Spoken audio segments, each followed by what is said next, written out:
Coming up today on Locked On Texas Tech, what have we done to the punter? Also among Red Raider wide receivers, is there a dude among those dudes? And we're back to 6 games played, 3 starting quarterbacks, and 3 injured starting quarterbacks.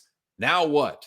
Joey Maguire on those things and more coming up next on Locked On Texas Tech. You are Locked On Texas Tech, your daily podcast on the Texas Tech Red Raiders. Part of the Locked On Podcast Network, your team every day. We're going to start this thing off right. Raider!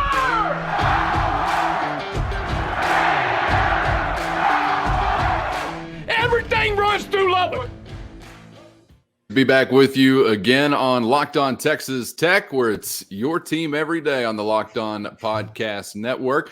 Thanks for making us your first listen on YouTube or anywhere you get podcasts. Do subscribe if you haven't so far. He's the only Chris Level. I'm Casey Cowan. We're getting closer to Red Raiders and Mountaineers getting together for the battle for John Denver's soul. It's the Deutschendorf Cup, and of course, Texas Tech has got plenty to consider as far as what West Virginia is bringing to the table, and we'll get to that coming up today and the remainder of the week, Chris. But Tech fans and Tech themselves have got plenty to consider just in their own house still as you leave an open weekend, and we'll get to some thoughts from head coach Joey Maguire coming up in just a moment on, yes, the quarterback situation, because we did see a change as we saw Behren Morton take the reins in Stillwater, Oklahoma, and some could have felt like immediately, well, it's just all about play on the field, and some questions still as to maybe who the guy is that gives you the best chance most often to win as a team.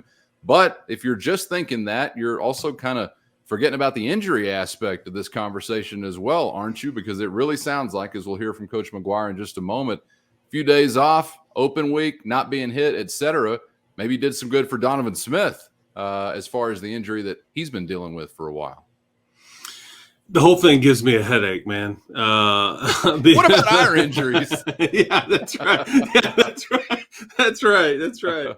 Too much sauce in the bye week. No, yeah, it's just it's amazing that you have 3 quarterbacks that we all knew were pretty good and potentially really good.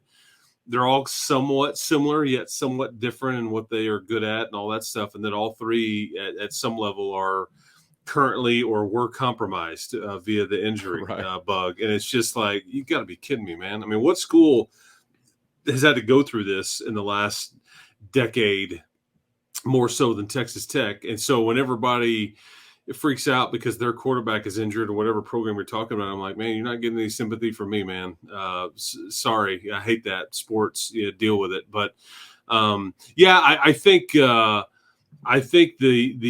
break was good for Donovan. I think it was good for Behren too. And I based on kind of what Joey has said, and we'll kind of hear some of these comments. I mean, it doesn't sound like Behren is just 100% yet either. Maybe he will be as we get closer to the game and everything. But I think the bye week was good for them, and it was good for Tyler just to have an extra week where there wasn't a game being played, just to kind of continue through his progress and all that stuff. But yeah, it's maddening not knowing who your signal caller is or what the future is or what it is week to week right now, and where you're kind of in that scenario going into this weekend. Although I do think I know who's going to start based on what we said in the show yesterday, and I do think it'll be more than likely Behren. But it's just like it's just a weird set of circumstances that has led us here.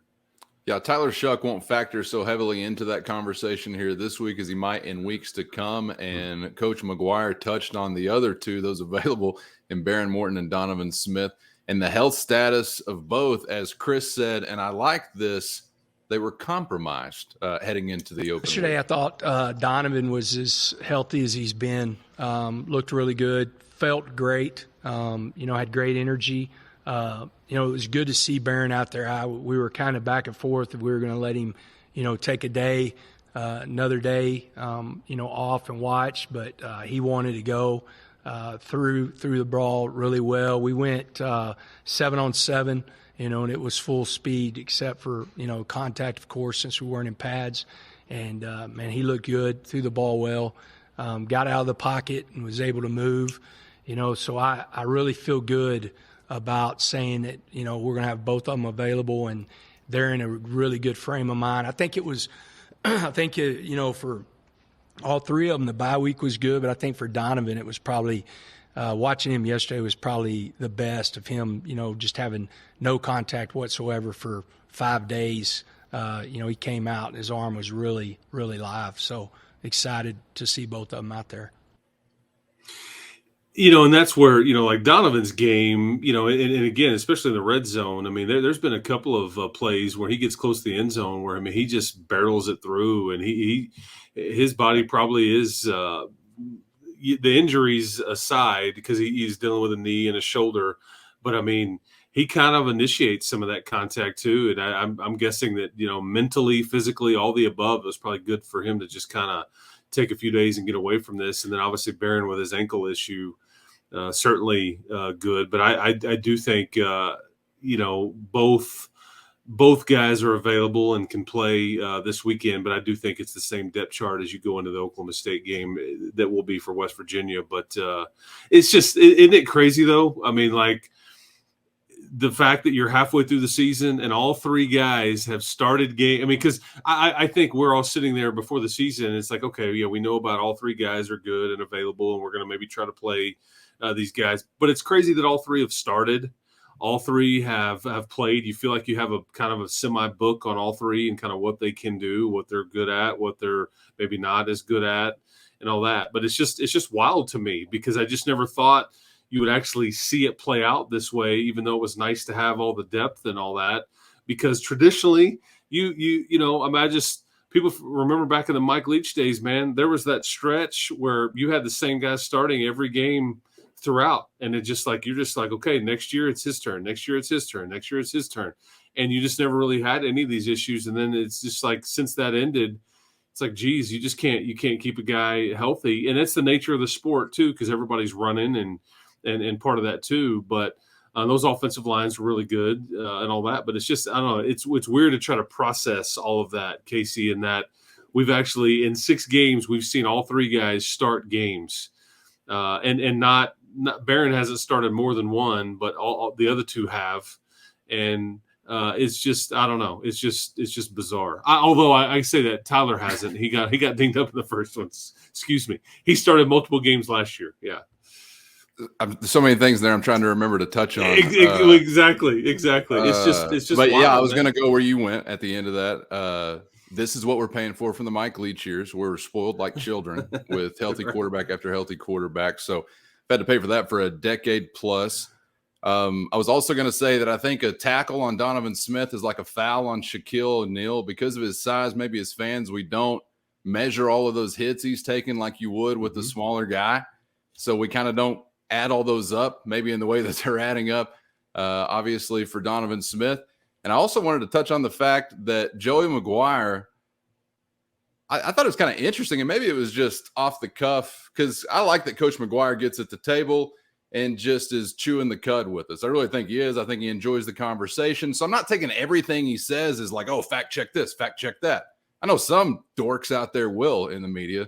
I don't think he presents it that way. I don't take it that way. It's conversational from his perspective and to the best of his recollection, yada, yada, yada. So I don't want to make too much out of this, but I thought it was really interesting that he said, we've seen we've seen all these guys play a lot now. And then he actually pointed out, except Shuck in this offense, but I'm thinking, well, we've seen Morton for 1 game. So does that speak to the significance of that moment and that opponent? Like, that 1 day was worth the 7 we've seen from Smith. And somehow both of those, if they're equal, are worth far more than anything we've seen from Shuck. Am I just like needing to put down the dream catcher, reading too much into this, Chris? I thought that was an interesting comment, because he really said, well, we've seen these guys play a lot now. And he said, well, and I thought, oh, he's going to say Morton 1 game. No, he goes actually to Shuck and says we haven't seen much from him in this offense. How did you measure that at all? And do you feel like that could factor into like an advantage? Because we did talk about, them shying away from maybe the unknown with Morton. What could possibly go wrong?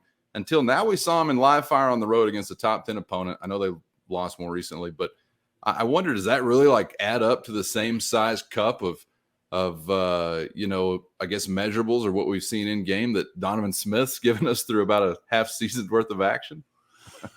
Well, I think that what Barron did was very impressive. I think for the most part, I think while it wasn't perfect, and then again there was the second half where he just had to play a bit differently because of that injury. But I do think that now that it's on tape and that he got out there in front of a sold out crowd and was able to kind of maneuver, and they saw what he could do and all those things, I think you look at him a bit differently now than you did. I think, and it's funny because Tyler is older and he has played over the course of 3 years. He started games for the last 3 seasons, the first one at Oregon, the last 2 at Texas Tech. But he hasn't been able to go through an entire season. And so he hasn't played just a ton of football. It's funny you mentioned that about this offense, that all they have to go off of is all the offseason and then the live scrimmages and all that. Because, I mean, Tyler's been thrown into some scrimmage situations in the last week or so, too. I mean, along with the other 2. So don't make no mistake. He's been, again, he's not being hit, and none of them are. And they weren't necessarily all padded up as you kind of heard there, but I mean, it's still live and it's good on good. It's the first team defense, all that kind of stuff. And I think he's looked pretty good. And so, but I think it's interesting because, and Donovan, he played through some stuff too. And I think that people are now understanding what he had to what he tried to play through, which was a bit of a knee issue and shoulder issue and all that. So you're judging him based on, in many ways, of what you've seen. And he was a bit, to use my term again, a bit compromised in some of that. And I think mentally as much as anything, just because he knows he doesn't have all his arm strength, he doesn't have all of his wheels underneath him, and he's not as fast and all those things. So it's just, the whole thing is just, it's like comical, man. It like you have to laugh to keep from crying, because it's like, I mean, what would it look like if you could finally have a guy and then that guy gets on a roll and in a rhythm, and you get, because here's also what people are not really factoring in my opinion.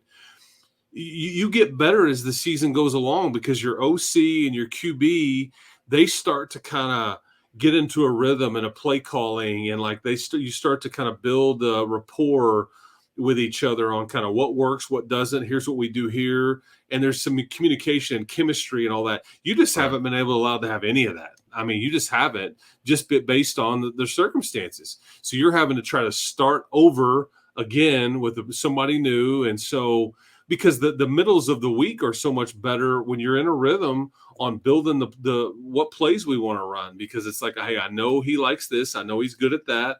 I know he hates this, or he's not good at that. And now you're having to start all over each week as you get a new starter and try to build that up from scratch. And it's just, that part sucks, because you feel like the team is being kind of somewhat limited because you're having to do that. But them's the breaks, man. This is what you're having to deal with. So I just think that's a factor too at some level.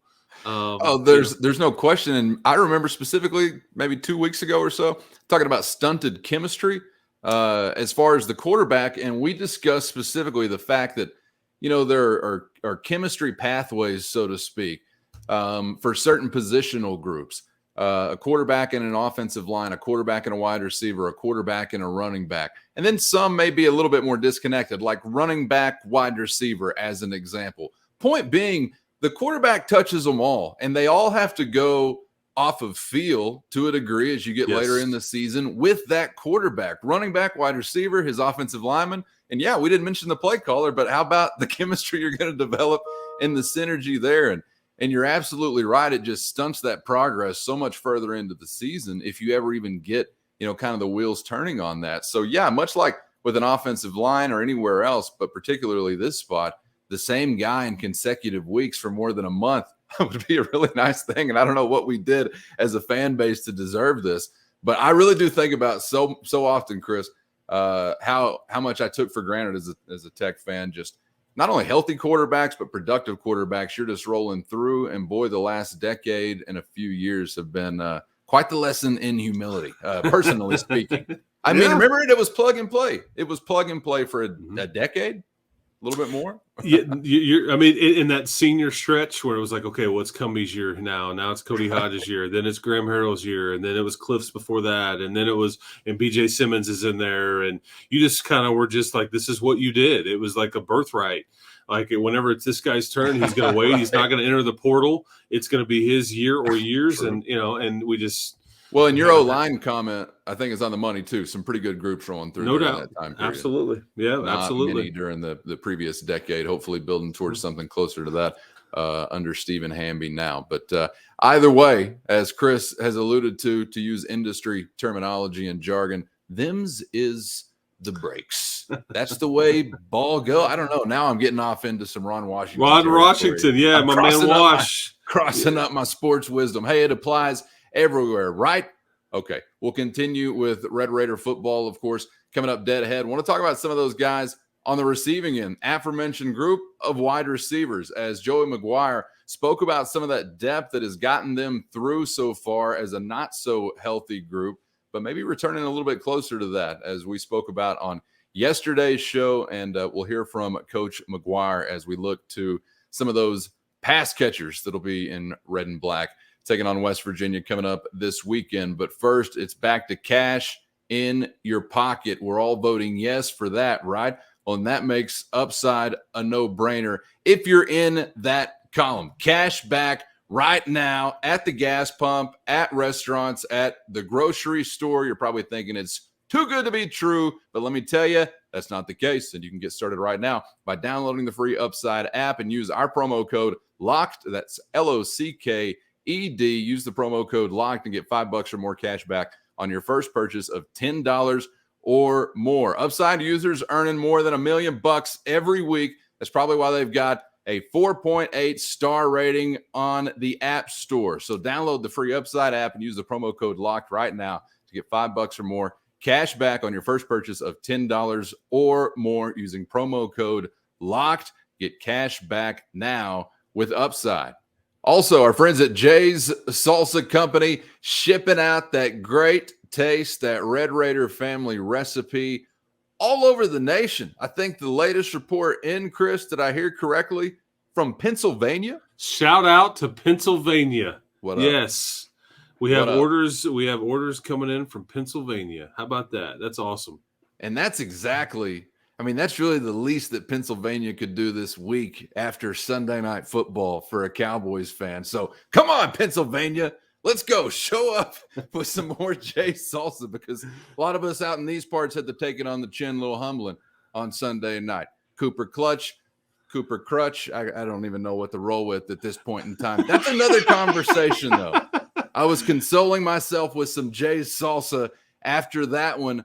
I've become a bit of a hot man, but what I'm doing at the grocery store now, because they've got the mild, if you're not so much looking for that heat, but they got the heat too. What I've been doing, Chris, and I think this is good advice for everybody, if you're in Texas or New Mexico, you can find it over 90 stores, most United supermarkets, Albertsons supermarkets, or Market Streets, or here in the LBK at HEB. What I do is I just get it all. I just get whatever's there. I take it home with me. I enjoy it whenever I'm ready. Or like we said, they're shipping all over the U.S. at jsalsacompany.com. And they make it really simple, right? Because it's only about fresh ingredients. You know, these salsas that trick it all up. Hey, we got trail dust in here. It's vintage or whatever.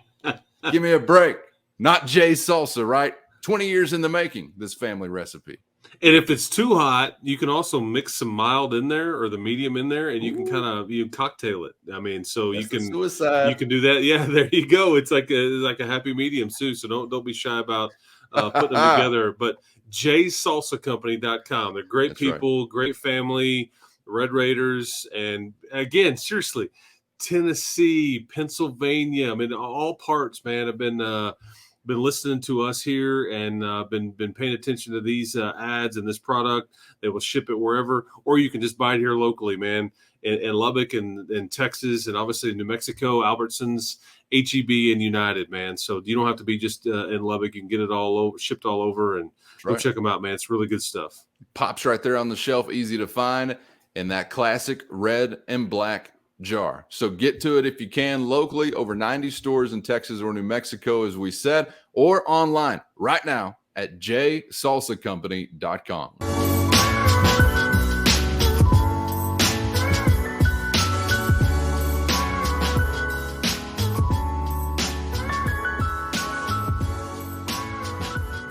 Thanks for making Locked On Texas Tech a part of your day on YouTube or anywhere you get podcasts.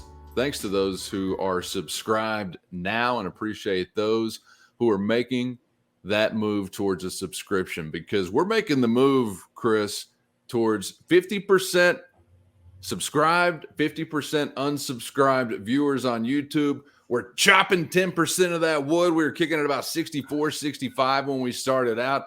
So thanks for strapping in, buckle up, because it can be a bumpy ride being a Tech fan. So we're glad to have you in the vehicle either way, but some of you just like hanging out the window, sitting on the trunk or whatever. Hop in. It's safer when buckled up and subscribed, right? We got a long way to go this year. Yeah, don't be like the dog hanging out in the back of the pickup, man. It's just all over. They'll just shoot you. I mean, they'll shoot you on the highway if you got a dog in the back of the truck unstrapped. No, that's right. That's right. I was taken aback on the highway early morning not too long ago, going out to beautiful Crosbyton, Texas, America. See a truck full of homeboys in the bed, just cruising down the highway 75. And I was just like, awesome, man. People still do that, because that would, and you know what else was great? The guys that were closest to the cab, burning heaters, lighting cigs. Of course they were. Of course they were. Trying to find the only spot in the back of that pickup where their cigarettes that takes not talent, get blown trying out. to get that morning motivation, if you're picking up what I'm putting down. Neither here nor there, I suppose, whenever it comes to wide receiver depth. And that's what we're here to discuss. Who needs a seatbelt? Oh, okay, that was all an analogy to subscribe on YouTube. I worked all night on that. I'm glad I could get it in, whether it made sense or not.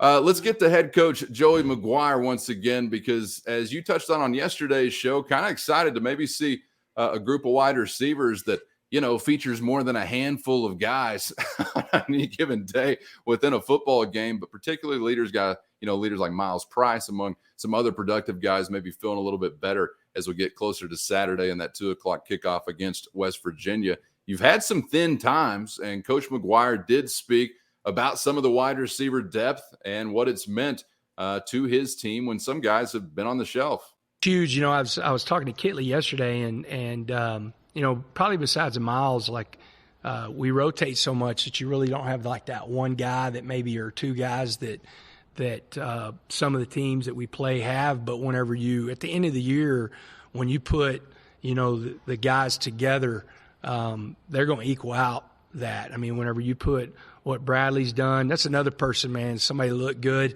He's been, for the last 3 weeks, we've had Loic in a yellow jersey, meaning that he can't be touched during practice. And yesterday he was back in his normal practice jersey, and he was fired up. His shoulder feels great. The big part of him was being able to get his arms up and catch balls above his head. And, he did that. Feels great. And so I think that adds another weapon that's going to be full speed. But the depth, it allows us to play fast. It allows us to play fresh. I think you saw the tempo of the year, but you saw the tempo we want to play at against OSU. I think you're going to see a lot of that on Saturday. We're going to try to tempo. It helps our offensive line, and it sometimes keeps personnel on the field, that you want to be on the field. So definitely it's going to be a big part of the game plan on Saturday and from here on out. Yeah, and so I'm clear. I would always rather have a dude, man. I mean, like if you told me you'd drop Quentin Johnson or Xavier Worthy or Bryce Ford Wheaton. I'm trying to think of some of the other Eric guys. Yeah, well, yeah, he would have been that. I think this year, had he come back, I'd always rather roll that way when you just have a guy. I mean, and granted, if that guy gets hurt, then it's like, okay, now what do we got? But this is the situation that this group of wideouts is in, is that there's a lot of inexperience, not so much now as there was before the season started, but there's not one that's just that much better than the other, okay? And I think Miles, he mentioned that, they don't rotate him as much because he's maybe the best one you've got, or he's so much different than everybody else is that you just don't have another guy like him. But it's kind of like I heard that argument with the Chiefs this year. Okay, they Tyreek Hill leaves.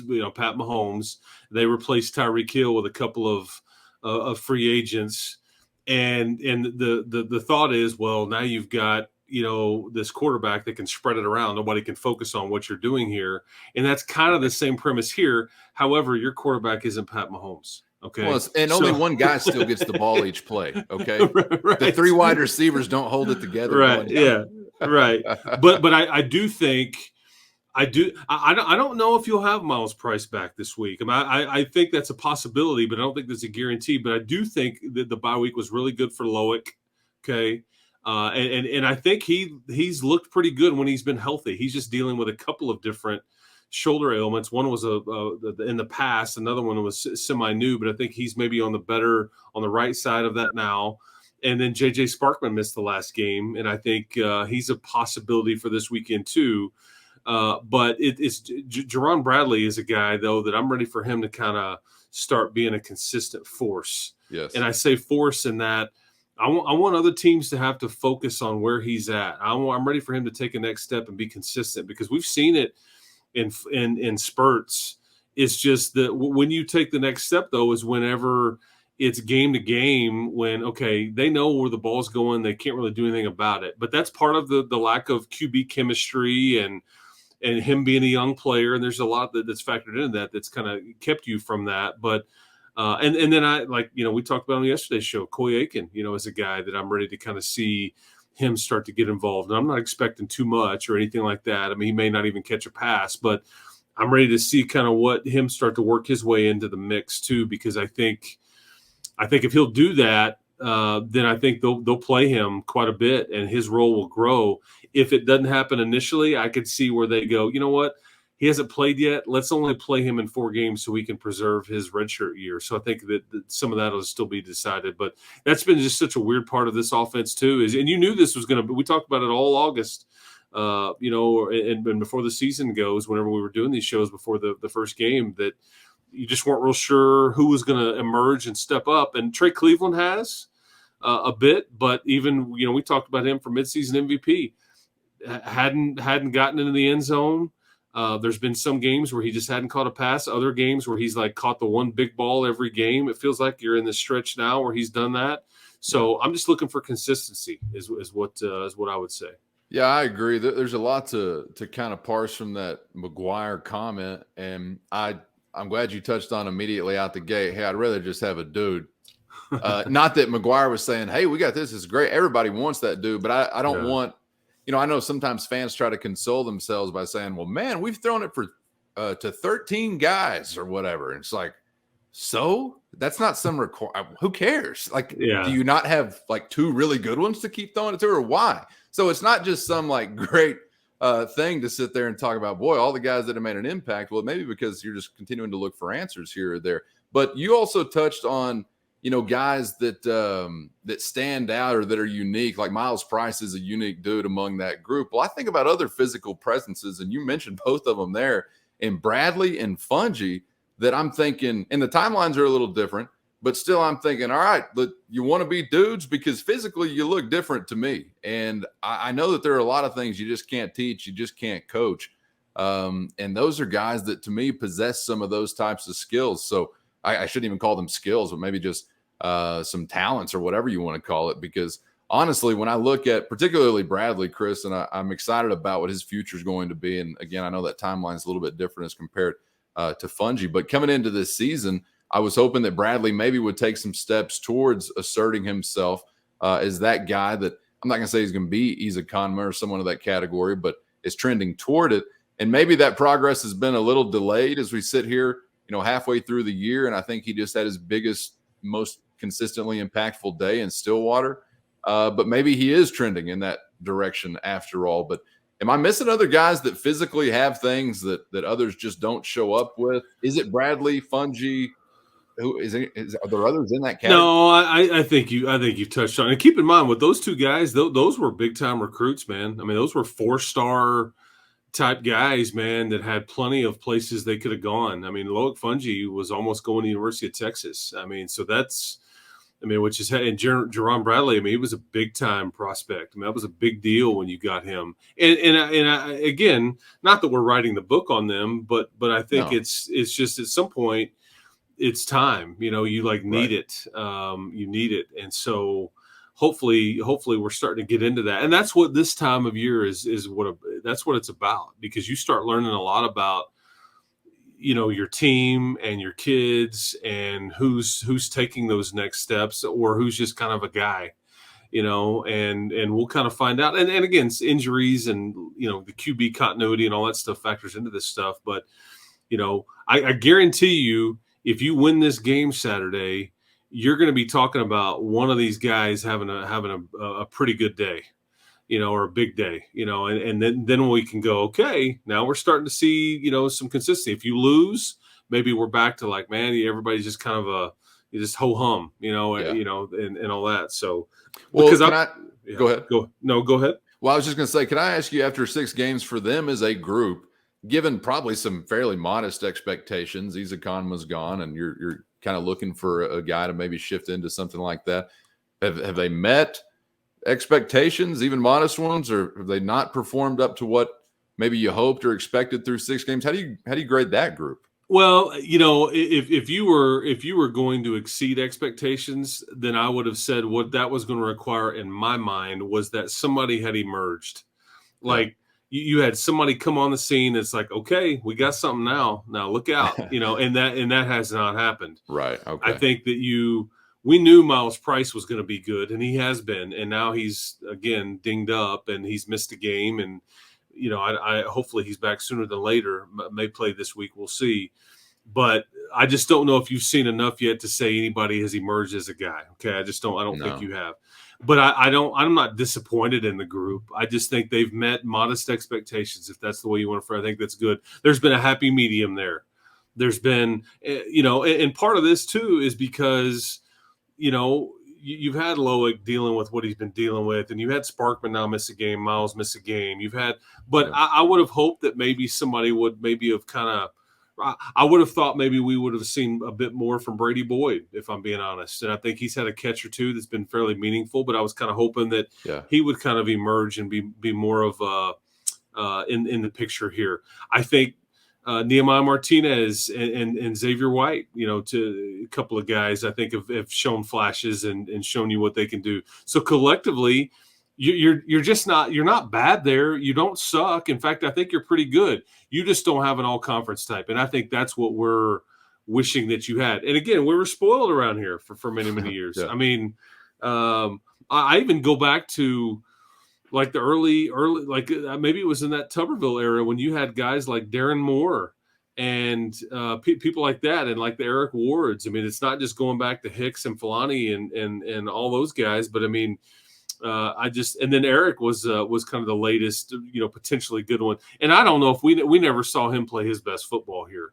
He was just emerging, and I just, I would even wish that he had more consistency than what he showed us. TJ Vasher, another prime example of, I thought he was kind of a guy some days, but other days it was just like, man, way too inconsistent, way too many drops. We just remember the freakish catches that he would have and all that stuff. And so it's a tough grading scale is what I'm trying to say.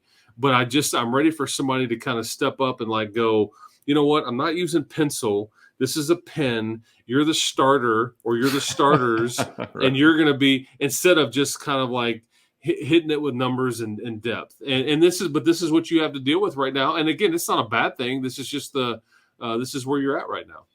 Sorry, boys. You see up there on the west side, 2-time Bolitnikov. I mean, what do you want us to do? You got something to strive toward, and it's been done here before. So there's an opportunity that comes with all of this. And I certainly am not writing the book on anybody. I would agree. I'm not disappointed in them.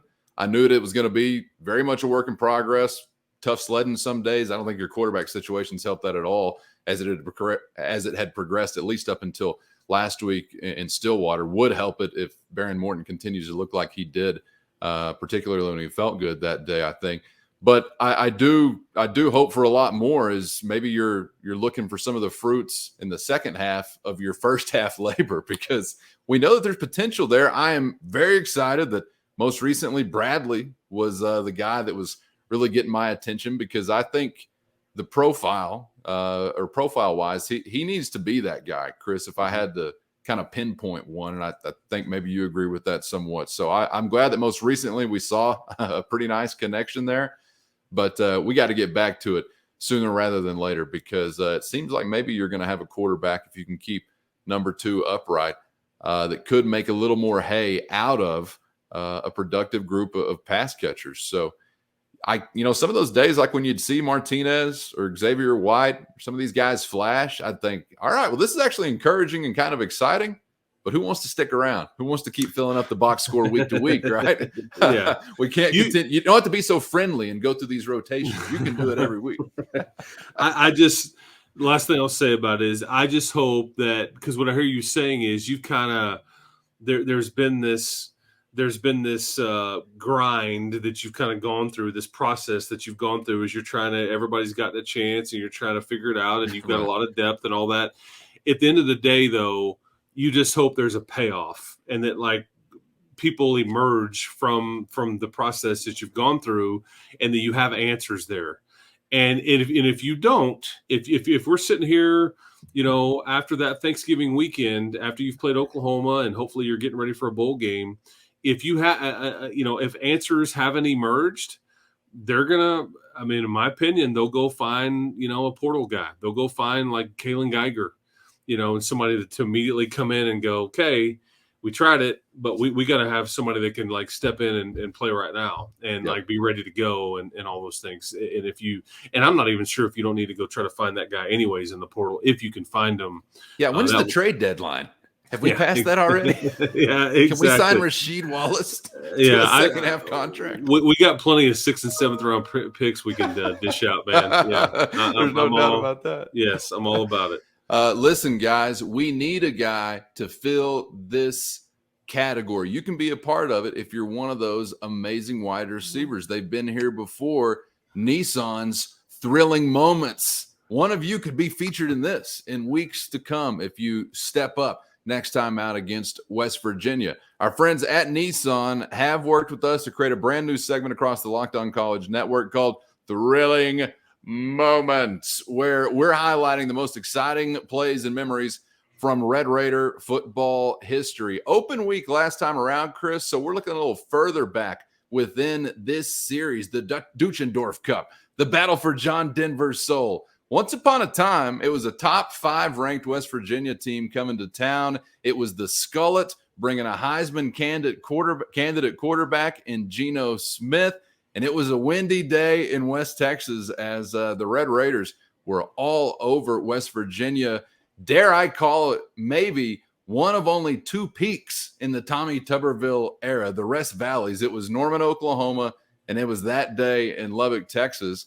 You remember a big Amaro touchdown. Sadell Foster, a blast from the past, had an incredible run around the east side end there right before halftime. And, man, it was a party all day for Tech fans in the Jones. I love the term skullet. That's your name for Dana Holgers. That's a biological term. Yeah, there you go. That's good. Yeah, it's as if Geno Smith, who was the Heisman frontrunner at the time, had never thrown the ball in the wind before. It's like, dude, does the wind not blow in Morgantown like ever? Like, I mean, like he's floating it. He's underthrowing it. It was a mess. And you could tell in pregame, it was like, oh, yeah, this may not go well. Do you remember the pregame video? Like they were showing on the broadcast and stuff of like West Virginia's kickers, the quarterback, the cheerleaders were falling over. I mean, not one of them had ever experienced a breeze, Chris.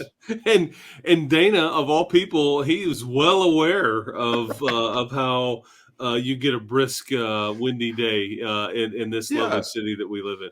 But yeah, that was a fun day. That was somewhat unexpected just because of how you did it. But you just kind of blew up all over West Virginia that day. And yeah, I mean, I remember, you mentioned Amaro and Sadell Foster and some of those guys. Seth Dagey, I think, was quarterbacking you at the time. But you just you lit them up, and they took the Heisman away from Geno after that day, and they never gave it back. And somehow he's still on the world's football radar. He's still rolling. He's probably a bet I would have lost. And he's playing his best football as a pro right now. I mean, I probably just jinxed him, but and you better hope, Geno, we don't get an NFL team running here in Lubbock, and you got to come to us once again on that schedule. I think you're safe for now. That was an incredible day at the Jones, really filled with thrilling moments, and hopefully we're getting back to something like that coming up on Saturday. Those thrills inspired by the thrilling new designs featured across Nissan's brand new group of vehicles. Pursue what thrills you in the all-new Frontier, Pathfinder, or Armada today. All available now at nissanusa.com.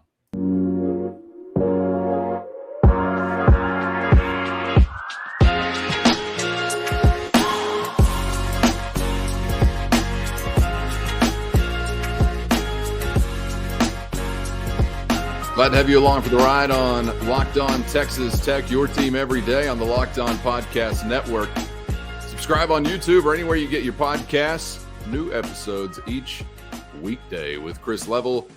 I'm Casey Cowan, another from Red Raider head coach Joey Maguire, as we have been taking in some of the head coach's wisdom to kick off the week once again. And something he touched on actually doesn't get quite as much attention maybe as it should, because nobody really wants to talk special teams unless Wes Welker's on campus or something along those lines. But Chris, it's been kind of a shaky year, and that does include some really high highs. Obviously, you got a Big 12 Special Teams Player of the Week in Trey Wolf, who was really impactful. He's also had a couple of regrettable misses, and you talk about a guy in Austin McNamara who, I think we touched on already this year, is probably one of your two best position for position best football players on the roster. And certainly as far as professional prospects, I think he's probably discussed almost as much as Tyree Wilson among those who were looking for those types of services, but he hadn't quite been, as consistent, I think, as maybe Tech fans or certainly the coaches have come to expect out of Austin McNamara. And it was McNamara in that punting game that Coach Maguire spoke about to kick off the week, including that aforementioned inconsistency and touching on maybe what is setting him back. With him, because he is so good, we came into this season and we were doing a lot of directional kicking, a lot of things, almost down to a few yards of where we wanted it to be. And I think he'll be the first one to tell you, man, he was trying to be too perfect. And I understand if you're trying to put it inside the 20-yard line, you got to be more perfect. But if it's a deal, he and I kind of talked about, I said, hey, have you ever seen John Daly hit a golf ball? He was like, yeah. And I said, just grip it and rip it. Like, quit trying to be perfect. Coach Perry said the same thing, and because that's one thing. He's got such a strong leg. We don't want to take that away from what he can do. He's got great hang time, and he's a real weapon. And I think we were definitely trying to use that, but we were trying to be too perfect of where we were directionally kicking it. And, that cost him some and cost us some. So I think you saw a better mindset against Oklahoma State, and you definitely will against West Virginia. Joey says that he gives you my opinion in the first sentence, I think, of that clip, in that he is so good. And so with that, because the bar is really high with this kid, man. And I don't think, I've had people, hey, man, is everything okay with him? Is he okay? Is he healthy? I don't, he's not like in some kind of slump. I just think we were used to just the bombs, the hang time, the just being close to perfect. Being about as good of a punter or like kind of dominating a game and I tell you why it's showing up a bit is that you start to like dig into some of these games and you try to figure out, field position and hidden yards, and these games are all so close. We start nitpicking everything.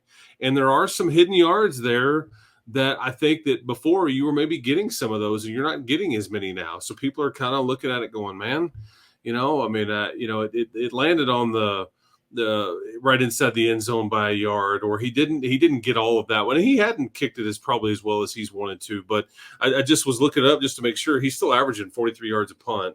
I don't know hang time. I don't know all, but I'd be willing to bet most people have an issue with some of the situational stuff, and that you're not netting as many yards as you would hope for on some of the punts that he's, because again, where we were used to just like, dang, he just kicked that thing 63 yards, or he just dropped that thing and then just put some backspin on it and dropped it, and it landed at the 2 and it didn't go anywhere. I mean, stuff like that. But he's the least of my worries, honestly, at this point. But I think it's fascinating to hear that they were trying to, like, okay, we got a really good punter. Let's try to put all this stuff on him. And now they just said, hey, dude, just bombs away, bud.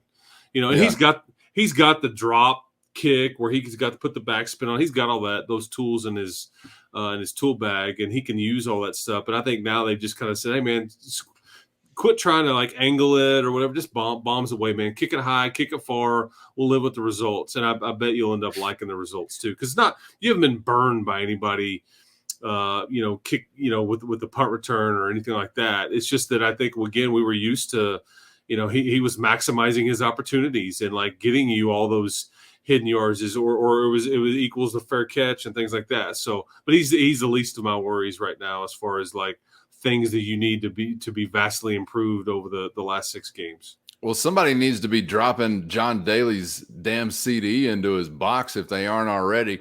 I hit it hard, man. And you just wrote a hell of a first verse. If John Daly's out there listening to this, to probably his next single, something like Grip bombs it. away, live with the consequences, kick it far, kick it hard, live with the consequences. And speaking of burning down heaters, man, I mean, John Daly knows what's up. Maybe I've actually seen on the sideline, Austin. I've actually seen John Daly in person with a long line in the parking lot in Augusta, Georgia, in a Hooters parking lot, mind you. And right by his motor home, signing merch. So you haven't lived until you've seen John Daly in a Hooters parking lot in his own element, man. He has an office at the Hooters headquarters. Did you know that? It's like a room with a cot and a flat screen or something like that. I think his kid, doesn't he have a son that's also got an NIL deal through Hooters too? You would have to think so. Yeah, I mean, that's just natural. And 42 lumber or whatever the other, I don't know what the other breast carries. I can't remember. There's 2 patches. Only 2 patches you'll find on John Daly's breasts. I probably should stop calling that, but you mentioned Hooters, so now just what else was I thinking about the punting game? Oh, yeah. Here's why we're paying so much attention to it, because he's really freaking good, and he hasn't been consistently really freaking good so far this year. And the other thing is, Chris, I'm thinking a couple of things. Oh, okay, so finally a year where you're maybe relying on some defense pretty consistently, and all of a sudden we can't maximize field position with this awesome punter when we do have to do that. Makes perfect sense for a Tech fan. And then the other side of it is, also we don't try to maximize field position because we go for it on 4th down on our own 32. So we're doing that now as well. It's just kind of been a bit of a different mix, but that's why we're paying attention to it, because he's really freaking good. And he hasn't quite met that standard, I don't think. It sounds like maybe he's being asked to do some other things that possibly along the way have complicated that. But either way, we know what he can be, and I don't think we've quite seen that yet. So I hope we get back to it, and it'll never leave my mind that coincidentally it's the same year that we mocked him in an in-house video. I'm still just not sure we shouldn't absolve ourselves of that. Can we have like Zach Kitley bring him a Coke or something on video or whatever they're allowed with their nutritional program? We may have to exercise that curse because, I mean, what are we doing there? Hey, and by the way, Chris, did you see, how quickly I've come along here with these guys in Lubbock? I saw Sonny Dykes lining up on 4th down, his own 34, like in the first quarter. And I'm thinking, all right, big boy, what you got? He faked them, called a timeout, left the field. And I thought, take the dress off. We're Detroit. Go for it. Right in the wool, go for it on your own 33 in the first quarter.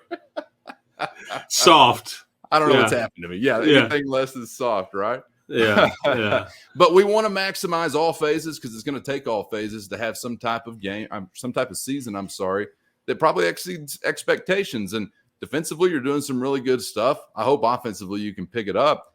But I think some of us, or so many of us, believe, man, it shouldn't be your special teams that's letting you down in some of these areas because the personnel, I really think, is just too good. And so hopefully it'll iron itself out maybe a little more consistently second half of the year. Yeah, and I think Joey was really surprised that